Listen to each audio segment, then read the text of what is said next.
Some stories are not written in books.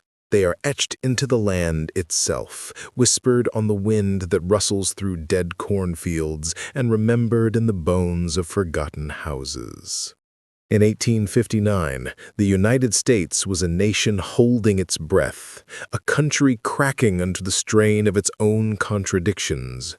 And in the heart of this fractured land, in a small, struggling town in rural Missouri called Harmony Creek, a story was beginning that did not belong to its time.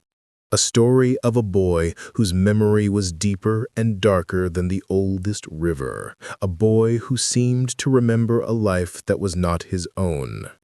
Harmony Creek was a town built on hope, and slowly being consumed by despair. Poor harvests and the ever-present unspoken tension of the coming conflict had bled the life from it. Farms on the outskirts lay abandoned, their windows like vacant eyes staring out at fields reclaimed by thistle and thorn. This was a place where people spoke in hushed tones, where superstition clung to the air like the morning fog, a place where the line between faith and fear was perilously thin. And into this world of secrets and sorrows, a new secret arrived. His name was Jonathan Hale. He was 8 years old, an orphan of the border skirmishes and fevers that were a prelude to the coming war. His parents were gone, their farm turned to ash, and he was now a ward of his last living relatives, his Aunt Martha and Uncle Elias. The Hales took him in not out of love, but out of a grim sense of duty. They were good, church-going people, but they were also drowning. Their farm was failing, and another mouth to feed felt less like a blessing and more like a stone tied around their necks. Jonathan was not like other children. He did not cry, he did not laugh, he rarely spoke. He moved through their world with a quiet, unnerving grace, his eyes taking in everything with a strange, analytical distance.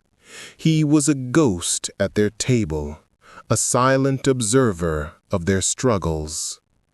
At first, Elias and Martha attributed his strangeness to the trauma he had endured. They left him to his silence, hoping that time and hard work would smooth the sharp edges of the boy's grief. But the silence, they would soon learn, was not empty. It was full of echoes from a time long past. The first sign came a month after his arrival. The town was gathering to repair the church steeple, damaged in a recent storm. As Martha mended Elias's work coat, Jonathan sat by the hearth, sketching in the soot on a loose stone. "That's a fine drawing, Jonathan. But the steeple isn't so tall. It's a bell tower. Has been for as long as I can remember." It was, before the fire. The one in '09.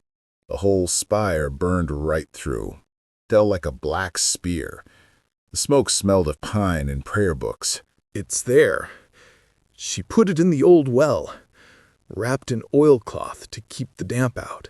Martha froze, the needle still in her hand. The old church had burned down 50 years ago. Her own grandmother had told her the story.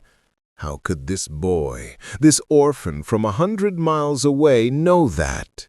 She told herself it was a coincidence, a story he must have overheard. But the chilling certainty in his voice, the specific detail of the smell, planted a seed of unease that began to grow in the dark corners of her mind. The whispers grew louder. A week later, their neighbor, the elderly widow Miller, passed away in her sleep.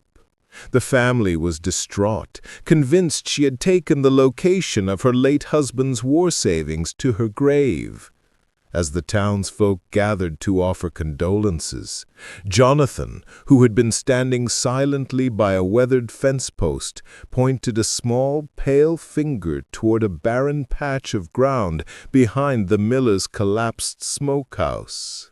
"There's a box buried here. It has gold coins inside. He put it here before the soldiers came." "There were no soldiers here, boy. Now stop this foolishness." "Not your soldiers. The ones before."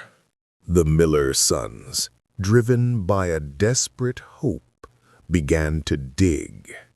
Elias Hale watched, his face a mask of anger and fear.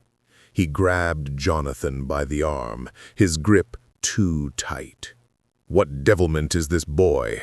he hissed. "Stop your lying." But Jonathan didn't flinch. He just watched the digging with his old, calm eyes.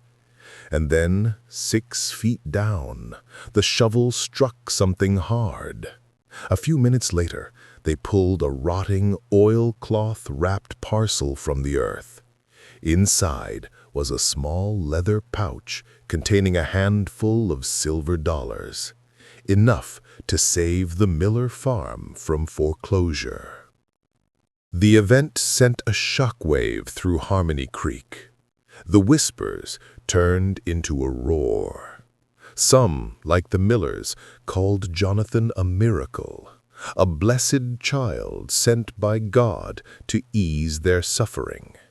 They brought him small gifts, an apple, a piece of hard candy, and asked him questions in hushed, reverent tones. But others saw something different. In the boy's uncanny knowledge, they saw the devil's work. The talk of witchcraft, of unholy spirits, began to cling to the Hale name. Elias, a man who feared God and the judgment of his neighbors in equal measure, felt the suspicion coiling around him like a snake. He saw the way people looked at him, the way they fell silent when he approached. This gift was not a blessing. It was a curse, marking his family, setting them apart. The fear made him cruel. He began to look at Jonathan not as his nephew, but as an omen, a harbinger of a ruin far worse than any failed harvest. But the true, undeniable proof of Jonathan's mystery was yet to come. It happened on a sweltering afternoon by the river. Elias had taken Jonathan to fish, not for pleasure, but for food. The silence between them was heavy and hostile. Suddenly, Jonathan dropped his makeshift fishing line. He walked a few paces along the muddy bank to a spot marked by a cluster of gnarled roots from an ancient sycamore tree. He stopped and pointed down. Something in the boy's unshakable certainty, a weary frustration, made Elias grab a shovel from their cart. He dug with angry, violent thrusts, determined to prove the boy a liar, to dig this madness out of his life once and for all. He dug until sweat poured from his brow, until his back screamed in protest. And then he heard it, a dull, metallic thud that vibrated up the handle of the shovel and into his bones. He stopped, his breath catching in his throat. A few moments later, he unearthed a small, heavily rusted tin box. With trembling hands, he pried the lid open. The gold should have been a salvation. It was enough to save the farm, to buy seed for the next season, to silence the creditors. But as Elias Hale stared at the impossible treasure, he felt no joy. He felt a cold, creeping dread. This was not a miracle. It was proof. Proof that something was terribly, profoundly wrong with the quiet, pale-skinned boy who stood watching him. This was not the knowledge of a child. It was the memory of a dead man. That night, the tension in the small farmhouse was suffocating. The gold coins sat on the mantelpiece, a silent, glittering accusation. Elias drank, his fear turning to a bitter, silent rage. Martha prayed, her faith wrestling with a terror she could not name. He whispered, so softly that only the crackling of the fire and the straining ears of the audience could hear it. He was not speaking to his aunt or uncle. He was speaking to himself, or perhaps to someone only he could see. I remember everything now. I just don't know why I'm back. Memory is a ghost. It haunts the quiet corners of our minds, shaping who we are. But what if the ghost was not your own? What if the memories that flickered behind your eyes belonged to a life you never lived, a death you never died? For Jonathan Hale, the discovery of the gold coins was not the end of his mystery, but the beginning of a terrifying unraveling. The whispers of the past were growing into a voice with a name, a history, and a darkness that threatened to consume the small, quiet boy entirely. The name first surfaced in the one place in Harmony Creek dedicated to knowledge, the small, one-room schoolhouse. The teacher, a stern but fair woman named Miss Albright, was trying to teach the children about honor and duty, reading a sanitized account of the nation's early conflicts. And so the brave soldiers fought with valor for the cause of liberty. They were heroes, every one. There is no valor in watching your friends torn apart by shrapnel. There is no honor in the smell of blood and mud. I was leading my men across the ridge at Monmouth when the cannon fire came. I saw them fall, one by one. I saw things no hero should see. A stunned, absolute silence fell over the schoolhouse. The children stared, their mouths agape. Miss Albright stood frozen, the book still open in her hands. Monmouth. The battle was a historical footnote, fought and forgotten 80 years before this boy was ever born. She saw the look in his eyes, not the look of a child telling a story, but the haunted, distant gaze of a man remembering a nightmare. She dismissed the class early that day, her own hands trembling as she wrote a concerned letter to the Hales. The boy was not just strange, he was deeply, profoundly disturbed. The incident at the schoolhouse ripped the fragile peace of Harmony Creek in two. The town fractured, splitting into two opposing camps, each armed with its own certainty. On one side was the nascent voice of science and reason, represented by the arrival of Dr. Alistair Finch.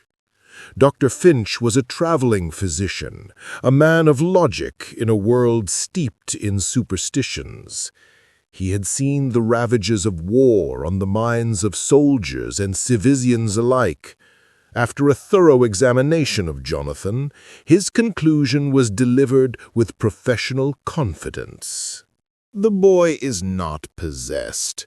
He is suffering from a profound form of trauma-induced delusion. His mind, shattered by the loss of his parents, has constructed a new identity, a soldier, as a shield against his own unbearable memories. He is not remembering another man's life, he is inventing one to escape his own.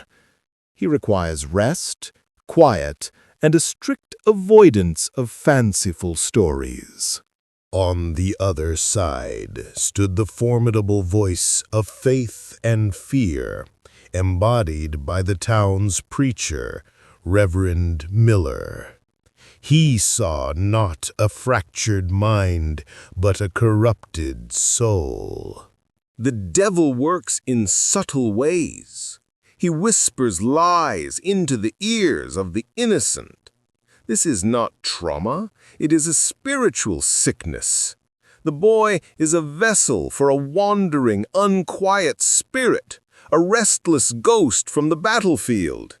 He does not need a physician's tonics. He needs the cleansing fire of an exorcism. This conflict played out in miniature within the four walls of the Hale farmhouse. Martha, clinging to her faith but also to her love for the troubled child, was torn. She saw the pain in Jonathan's eyes and wanted to protect him. Elias, however, saw only the shame and the danger. The preacher's words resonated with his deepest fears. The boy was a blight on his house, a curse on his land. Did you hear the Reverend? Unquiet spirit. That's what he is. He brings nothing but trouble and bad luck. I'll not have witchcraft under my roof. I will send him to the asylum in St. Louis before he brings this family to ruin. Elias, no, he's just a child. Whatever this is, it's not his fault. He's our blood. I can't let anyone see this. They must never know what he did, what I did. But Jonathan was withdrawing deeper into the world of his memories, a world that was growing darker and more violent. He began to speak of the soldier by name, Captain Elias Monroe. He recounted Monroe's life not with pride, but with a heavy, weary guilt. He spoke of brutal battlefield interrogations, of villages burned, of betrayals between comrades fighting over stolen loot. The heroic soldier of Miss Albright's history books was being replaced by a far more complex and dangerous figure. One night, Martha was woken by a strange scratching sound from the main room. She crept from her bed and peered through a crack in the door. She watched, her blood turning to ice, as Jonathan wrote. He filled a page with a frantic, detailed account. It was a confession, a description of a night raid, of a civilian killed in cold blood during a robbery, an act committed not for country, but for greed. It was a murder, described with the chilling clarity of a man who was there. As Martha watched, horrified, Jonathan tore the page from the journal. He looked at it for a long, agonizing moment, his child's face twisted with an adult's anguish. He then tossed the crumpled page into the embers, where it flared up and turned to black, weightless ash. Martha stumbled back to her bed, her heart hammering. Dr. Finch was wrong. This was not the fantasy of a traumatized child. This was the memory of a killer. The midpoint of the mystery arrived with the autumn's first snow, in the form of a stranger. He rode into Harmony Creek on a fine horse, a man dressed in city clothes, his face etched with a weary intelligence. He introduced himself as Arthur Vance, a historian and lawyer from Boston. He had been tracing the lineage of a soldier whose family had disappeared after the war, a man named Captain Elias Monroe. Vance listened with a growing sense of disbelief and fascination. He had come to Harmony Creek on a genealogical hunt, chasing a ghost through old land deeds and military records. He had not expected to find the ghost itself, living and breathing in the body of an 8-year-old boy. He asked to speak with Jonathan. The conversation was unlike any other Vance had ever had. The boy described Monroe's life with an accuracy that was impossible. He knew the names of the men in Monroe's company, the location of a scar on his left hand, the contents of a letter Monroe had written to his brother. It was a tidal wave of detail that washed away every rational explanation. This isn't possible. These are details only he could have known. Unless... Tell me, Captain, what happened after the war? What happened to the gold you and your men took from that raid near Charleston?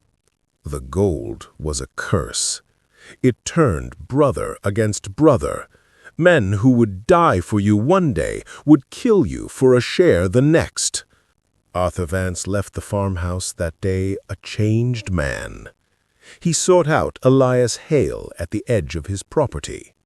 I do not know what devilry this is. Reincarnation, possession, it is beyond my understanding. But I know this. Captain Monroe's life did not end peacefully. He was betrayed by his own men over that stolen gold.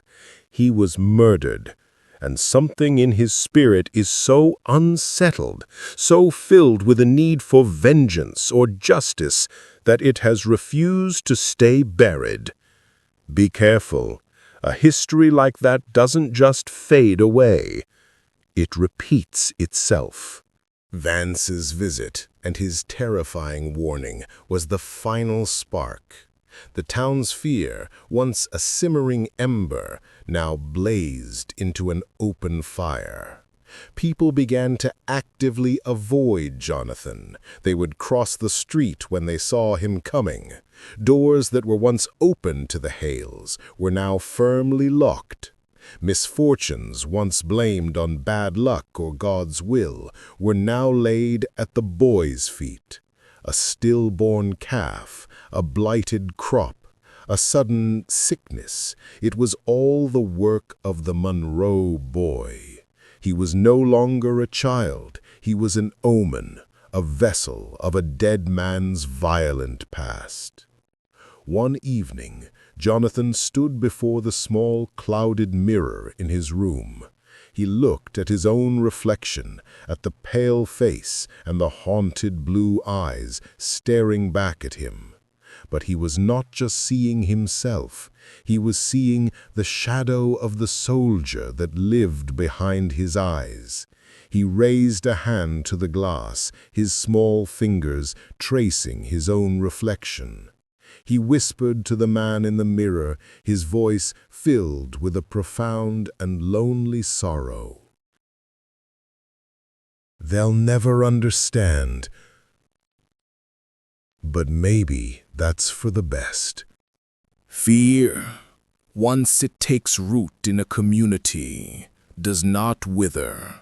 It grows, twisting and choking everything in its path until it demands a sacrifice. For the people of Harmony Creek, the winter of 1859 was a season of unrelenting hardship. The crops had failed, a sickness had swept through their livestock, and the specter of a nation tearing itself apart loomed on the horizon. They needed someone to blame, and they had found him. The boy with the old eyes, the boy who carried a dead soldier's soul. They were no longer debating if he was cursed. They were deciding his fate. The church, once a house of God, had become a courtroom.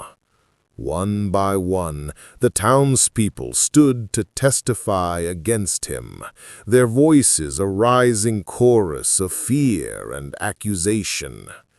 The Miller family, who he had once saved, now spoke of the blight that had taken their apple orchard. The blacksmith, whose son had fallen ill, pointed a trembling finger. "He's cursed us all. My boy was healthy until he laid eyes on him. Look at what's happened since he arrived. He is a vessel of darkness." Elias Hale stood with the accusers, his face a mask of grim righteousness. He had brought the boy here, eager to cast the demon from his house and reclaim his standing in the town.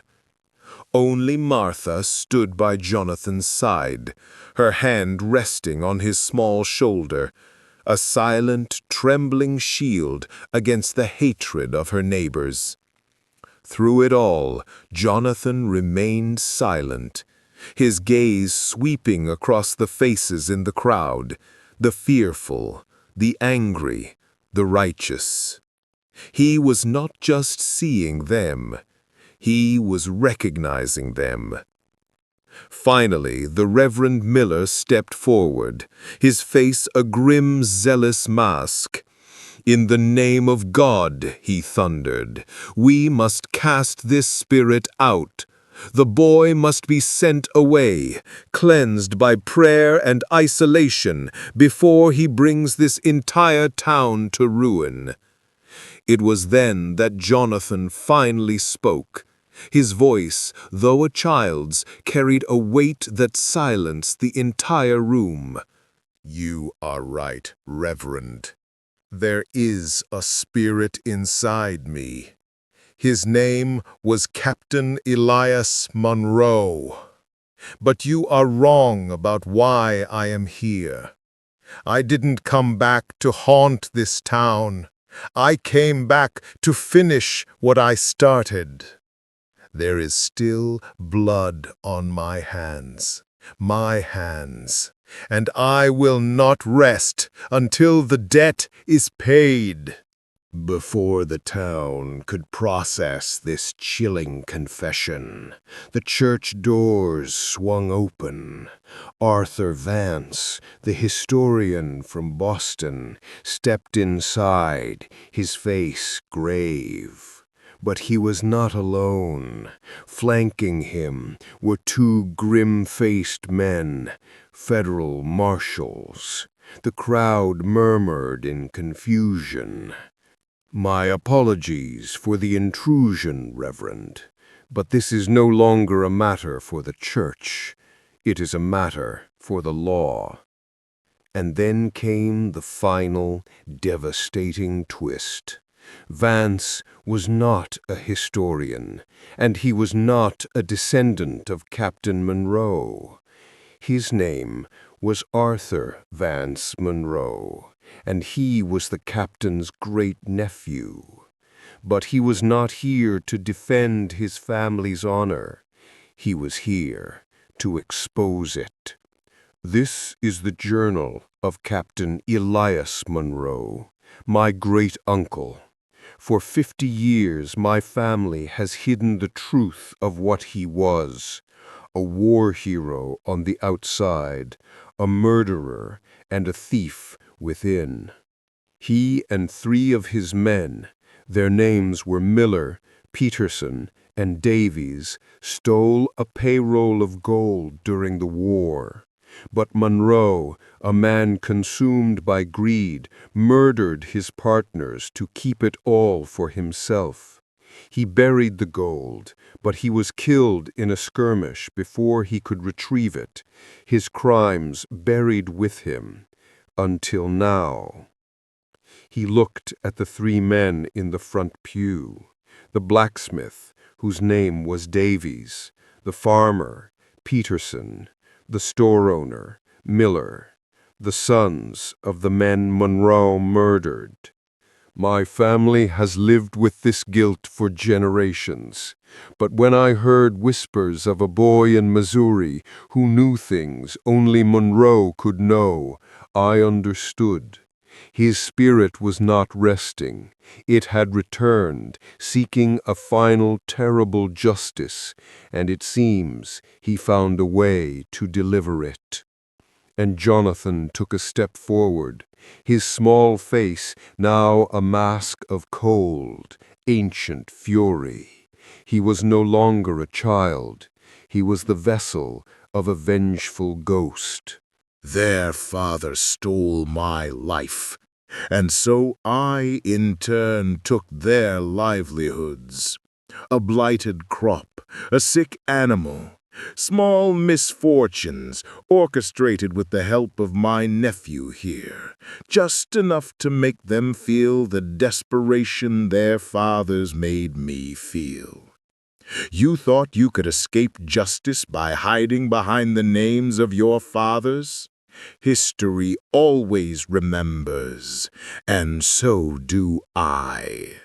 Chaos erupted. The truth was too monstrous, too supernatural to comprehend.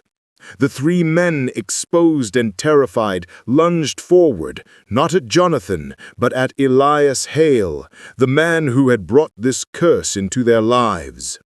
"This is your doing!" Miller screamed, his face contorted with rage. "Your demon boy!"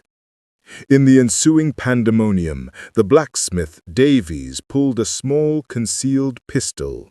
He was not aiming at Jonathan.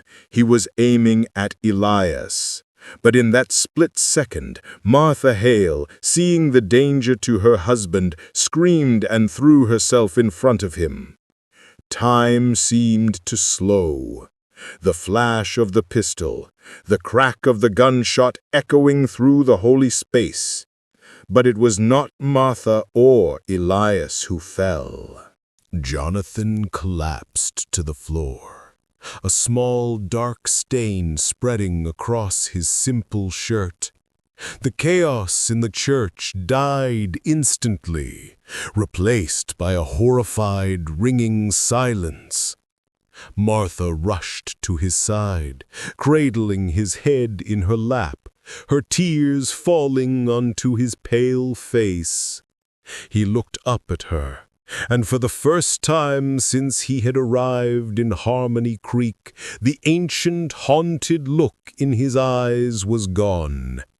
They were just the eyes of a child, filled with pain and a strange, quiet peace. Tell them I'm sorry." And then he was still. The ghost of Captain Elias Monroe, the vengeful soldier, was finally gone.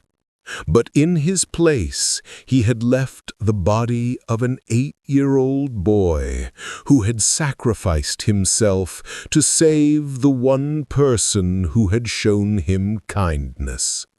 The debt was finally, tragically, paid. The story of the Monroe boy became a dark legend in Harmony Creek, a cautionary tale whispered by grandmothers to frightened children. Arthur Vance Monroe saw to it that the stolen money was returned, and the families of the men Monroe murdered were compensated. The cycle of vengeance was seemingly broken. But the supernatural, once it has touched a place, leaves an echo. That's funny. I remember when there used to be a box buried here. Before I was a boy. Her friends laugh, dismissing it as a childish fantasy. But the girl continues to stare at the spot, her brow furrowed with a faint, troubling echo of a memory that does not belong to her. The camera holds on her face as a familiar, eerie, melancholic music begins to swell and the screen fades to black.